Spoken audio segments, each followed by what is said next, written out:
Programme میں آپ کو ایک بار پھر خوش آمدید کہتے ہیں اور اب بات کریں گے پاکستان میں معاشی بحران اور اس کے حل کے لیے جو کوششیں ہو رہی ہیں ان پر بات کریں گے، خاص طور پر متحدہ عرب امارات میں مقیم پاکستانی پاکستان کے اس معاشی بحران پر کیا سوچتے ہیں اور کس طرح سے مدد کر رہے ہیں، اور پاکستانی کمیونٹی وہاں پر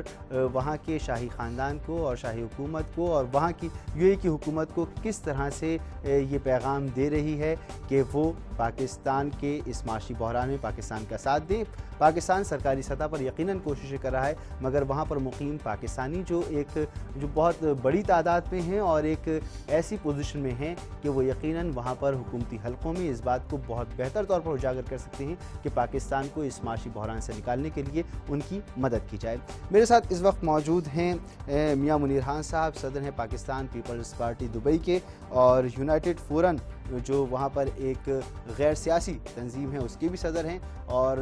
دبئی میں جب ARD تھی تو اس کے بھی وہاں پر آپ صدر تھے۔ میاں منیر خان صاحب، آپ کا بہت شکریہ کہ آپ پروگرام میں تشریف لائے، اور آپ سے سب سے پہلے تو یہ پوچھوں گا کہ اس وقت پیپلز پارٹی کی حکومت ہے پاکستان میں، اور UAE میں جو پیپلز پارٹی کی سرگرمیاں ہیں ان کے آپ صدر بھی ہیں، وہاں پر UAE چیپٹر کے آپ صدر ہیں، تو وہاں پر اس وقت جو پاکستان کو درپیش چیلنجز ہیں ان سے کس طرح سے آپ آگاہ کر رہے ہیں وہاں کی انتظامیہ کو؟ ہمارے دوست ہیں وہ بھی، اور ہمارے دوست ہماری کس طرح سے مدد کر سکتے ہیں؟ جی،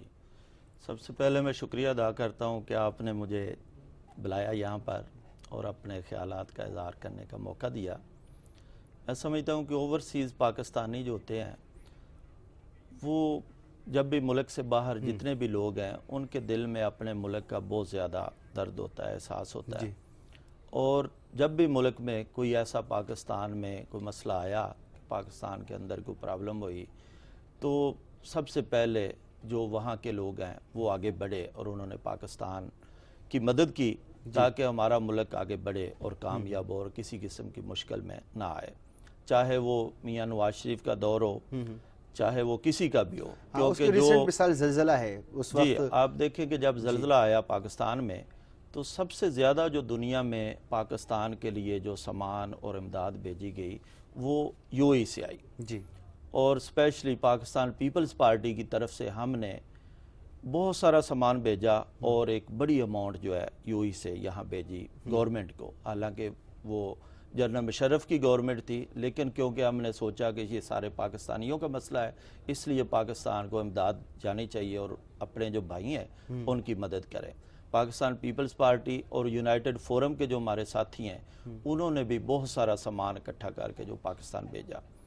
ایسے جب میاں نواز شریف نے ملک بچاؤ کی اسکیم شروع کی تو ہمارے بہت سارے دوستوں نے پاکستان کو بغیر انٹرسٹ کے جو ہے وہ دیے پیسے، کہ جو ان کو 2 سال بعد واپس دیے گئے، لیکن انہوں نے پاکستان کو مسائل سے نکالنے کے لیے مدد کی۔ اب بھی میں سمجھتا ہوں پاکستان کے اندر،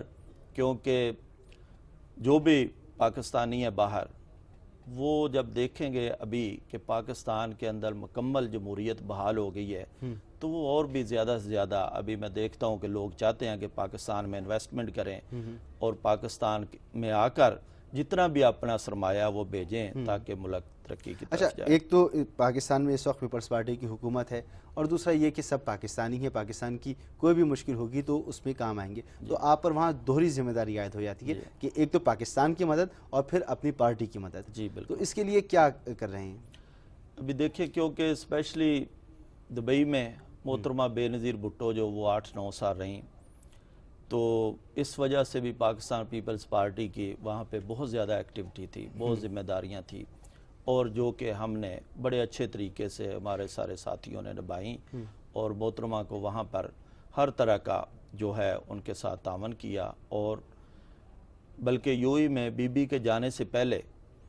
تو وہاں پہ پولیٹیکل جو ایکٹیویٹی تھی نہیں ہوتی تھی، لیکن جب محترمہ وہاں پہ گئیں تو پہلا سال تو انہوں نے خاموشی سے گزارا، اور لوگوں سے کوئی ملاقاتیں ہوگی جو پاکستان سے جاتے تھے، لیکن اس کے بعد گورنمنٹ آف UAE جو وہاں کے رولر ہیں شیخ زاید بن سلطان ال نہیان، انہوں نے خود بی بی کو کہا، اور صرف محترمہ شہید کی وجہ سے یہ ایک سہولت دی گئی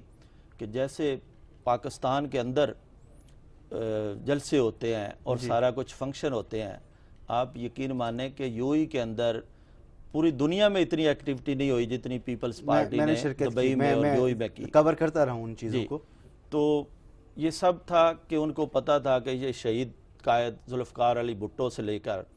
جن کے شیخ زاید مرحوم سے بہت زیادہ تعلقات تھے، اور انہوں نے کہا کہ آپ میری بیٹی ہیں، آپ جب تک یہاں ہیں آپ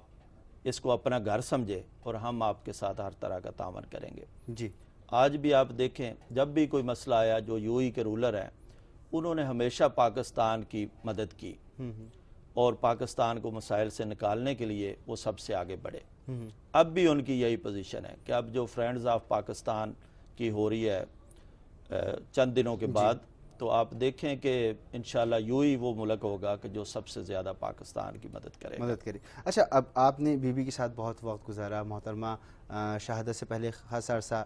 یو اے میں رہی ہیں اور خاصا آپ نے وقت گزارا، بہت کچھ یقیناً سیکھا ہوگا ان سے، اور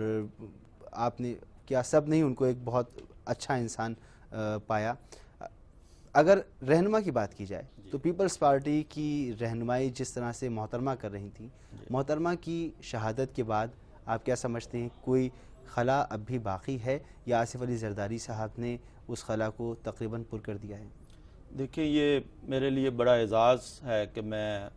شہید محترمہ بے نظیر بھٹو کے ساتھ کام کیا اور اتنے سال ان کے ساتھ وہاں پر کام کیا.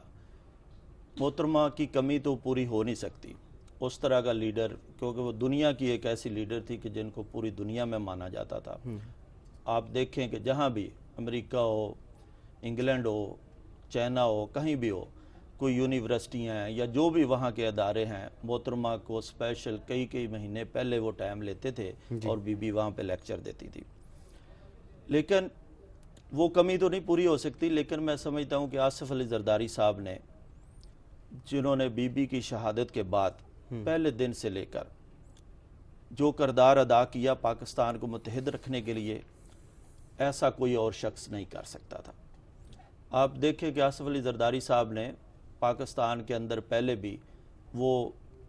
8-9 سال سب سے زیادہ جو طویل ترین جیل کاٹی وہ آصف علی زرداری صاحب نے. اگر وہ چاہتے تو اس ٹائم بھی گورنمنٹ ان کو کہتی تھی، جنرل مشرف کے جو تھے بندے وہ کہتے تھے کہ آپ آئیں ہم سے بات کریں اور باہر آئیں، لیکن انہوں نے کسی قسم کی سودا بازی کرنے سے انکار کیا. اور اب جب بی بی کی شہادت ہوئی تو پہلے دن جب وہ آئے، پاکستان اتنے مشکل حالات سے گزر رہا تھا کہ لوگ بہت زیادہ مشتعل تھے، لیکن انہوں نے وہاں پر پہلے دن یہ نعرہ لگایا پاکستان کھپے، اور انہوں نے لوگوں کو خاموش کیا اور کہا کہ پاکستان ہے تو ہم سب ہیں. ایک تو یہ ان کی بات. دوسرا آپ دیکھیں کہ الیکشن آئے، الیکشن میں پاکستان پیپلز پارٹی کی اکثریت ہونے کے باوجود یہ پہلی دفعہ ہوا ہے پاکستان میں، یہ نیا تجربہ ہوا ہے کہ آصف زرداری صاحب نے سب کو ساتھ ملایا اور چاروں صوبوں میں اتفاق رائے سے حکومتیں قائم کی. چاہے وہ پنجاب ہو، بلوچستان میں پہلی دفعہ پیپلز پارٹی کا چیف منسٹر ہے، سندھ میں مکمل اکثریت ہونے کے باوجود بھی ایم کیو ایم کو ساتھ ملایا، اور تاکہ ملک آگے بڑھے. ایسے ہی صوبہ سرحد میں صاحب ہمارے ساتھ ایک کالر موجود ہیں، منظور چودھری صاحب. جی منظور صاحب السلام علیکم. السلام علیکم جناب. جی منظور صاحب کیا کہیں گے آپ؟ سر یہ جو معاشی بحران پہ آپ بات کر رہے ہیں، جی میری رائے یہ ہے کہ اس میں یہ ہے کہ سب سے پہلے ہمیں اپنے ملک میں جو فضول خرچ ہم کرتے ہیں جی اور بہت ساری چیزیں جو کہ ہم کنٹرول کر سکتے ہیں، پہلے تو حکمرانوں سے شروع ہونا چاہیے اور اس کو کٹ ڈاؤن کرنا چاہیے، تاکہ دوسروں سے پیسے مانگنے سے بہتر ہے کہ ہم اپنے خرچوں کو کچھ کم کر کے پیسوں کو جمع کریں. نمبر 1. نمبر 2، یہ میاں منیر صاحب سے میری ایک کویشچن ہے، وہ یہ ہے کہ پیپلز پارٹی کی حکومت جب بھی آتی ہے اس ملک سے برکت کیوں اٹھ جاتی ہے؟ جب بھی یہ لوگ آتے ہیں کوئی نہ کوئی پرابلم اس طرح کا چلتا رہتا ہے. کیا اس میں حکومت کی نااہلی ہوتی ہے، ان کے پاس ٹیکنوکریٹس نہیں ہے، یا کوئی نیت کی خرابی ہے؟ ٹھیک، بہت شکریہ آپ کا، بہت شکریہ. کالر ہمارے ساتھ موجود تھے، 2 سوالات انہوں نے کیے، میرے خیال میں آپ جس کا پہلے جواب دینا چاہیں. جی منظور صاحب نے جو ابھی کہا ہے، آپ دیکھیں کہ انہوں نے کہا کہ پیپلز پارٹی کی جب سے حکومت آتی ہے، پیپلز پارٹی کی حکومت کو آئے تو ابھی کچھ ٹائم ہوا ہے، یہ جتنے مسائل ہیں ملک جن بحرانوں میں ہے، یہ پہلے سے جنرل مشرف جو 8-9 سال رہا ہے یہ اس کے کیے دے رہے ہیں. اور آج جو بجلی اگر نہیں تھی تو یہ کس نے پیپلز پارٹی میں پہلے دن تو نہیں آ کے کوئی سپر مارکیٹ سے تو نہیں بجلی خرید کے دے دینی تھی. یہ تو سب پہلے سے ہے کہ پچھلے 8 سالوں میں انہوں نے 1 میگا واٹ تک بجلی پیدا نہیں کی. لیکن میں سمجھتا ہوں کہ پیپلز پارٹی کی حکومت نے پہلے دن سے یہ لوگوں کو بلایا اور اس پہ کام شروع کیا, اور آج آپ دیکھیں کہ لوڈ شیڈنگ نہیں ہو رہی ہے, اس کو ختم کر دیا گیا ہے. ایسے ہی جو دوسرے مسائل ہیں, جو آٹے کا ہے, یہ جب الیکشن ہو رہے تھے اس ٹائم ہی آٹے کا بحران شروع ہو گیا تھا, لیکن پیپلز پارٹی کی حکومت نے اس کو بھی ختم کیا ہے. آج آپ دیکھیں کہ ہر جگہ پر آٹا مل رہا ہے. اور جو دوسری چیزیں ہیں, صوبہ پنجاب تک تو یہ بات کہی جا سکتی ہے, مگر صوبہ سندھ اور بلوچستان اور وہاں سرحد بھی میں مل رہا ہے. وہاں پر قیمتوں کا بڑا فرق ہے. قیمتوں کا فرق ظاہر ہے, ابھی حکومت تو اپنے پاس سے جتنے پیسے ڈال سکتی ہے کر رہی ہے, اور میں سمجھتا ہوں کہ آصف زرداری صاحب, بلکہ یہ ہمارے جو منسٹر تھے راجہ پرویز اشرف, انہوں نے بڑی محنت کی ہے اس پہ کہ یہ بجلی کے, اور آج وہ ختم کر دی گئی. انشاءاللہ جو باقی بھی مسائل ہیں ان کو حل کر دیا جائے گا. پیپلز پارٹی کو آخر میں کچھ ٹائم بالکل دیا جائے. مختصراً آپ سے پوچھنا چاہوں گا کہ بی بی کی شہادت کے بعد کیا کوئی بھی خلا محسوس نہیں ہوتا آصف علی زرداری کی موجودگی میں؟ ظاہر ہے جی, بی بی کا خلا تو کوئی بندہ پورا نہیں کر سکتا تھا, لیکن میں سمجھتا ہوں کہ پیپلز پارٹی کی حکومت جب ابھی آئی ہے محترمہ کے بعد, اگر کوئی شخص تھا جو پیپلز پارٹی کو متحد رکھ سکتا تھا تو آصف زرداری سے بہتر کوئی شخص نہیں تھا. بہت شکریہ آپ کا میاں منیر خان صاحب, صدر پاکستان پیپلز پارٹی UAE, آپ کا بہت شکریہ, آپ پروگرام میں تشریف لائے اور آپ سے بہت اچھی گفتگو ہوئی. فی الحال یہاں پر ہمیں بریک لینا ہوگا, بریک کے بعد ایک اور اہم اسٹوری کے ساتھ واپس آئیں گے, ہمارے ساتھ رہیے گا.